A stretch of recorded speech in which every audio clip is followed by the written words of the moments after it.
തമിഴ്നാട്ടിലെ നീലഗിരിയിൽ 850 യുവതീ യുവാക്കളുടെ വിവാഹം സംഘടിപ്പിച്ച് സമസ്ത കേരള ജമഅത്തുൽ ഉലമ സംഘടനയുടെ 100ാം വാർഷികാഘോഷങ്ങളുടെ ഭാഗമായാണ് സമൂഹ വിവാഹം. Samastha general secretary Kanthapuram AP Abubakar Musliyar ചടങ്ങ് ഉദ്ഘാടനം ചെയ്തു.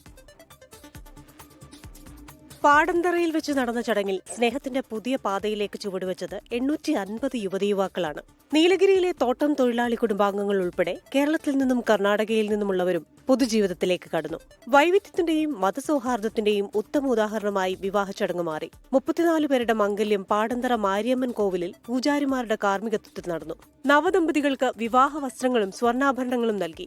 ബന്ധുക്കളും നാട്ടുകാരും അതിഥികളും ഉൾപ്പെടെ 1 ലക്ഷത്തോളം പേർ പങ്കെടുത്ത ചടങ്ങിൽ വിപുലമായ സദ്യയും ഒരുക്കിയിരുന്നു. നീലഗിരി ജില്ലാ SYS കമ്മിറ്റിയും പാടന്തറ മർക്കസുമാണ് സംഘാടനത്തിന് നേതൃത്വം നൽകിയത്.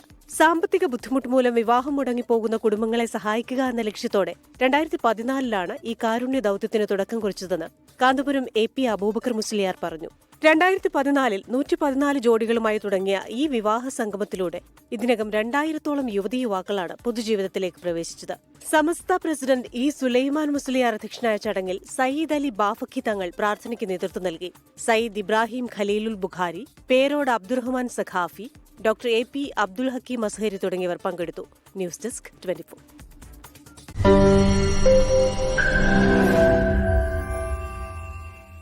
ലോകത്തെവിടെയായാലും ഏത് സമയത്തും 24 വാർത്തകളും ഓഗ്മെന്റഡ് റിയാലിറ്റി പാക്കേജുകളും എക്സ്പ്ലെയിനറുകളും വിശദമായി കാണാൻ ഞങ്ങളുടെ YouTube ചാനൽ നിങ്ങൾക്ക് സബ്സ്ക്രൈബ് ചെയ്യാം.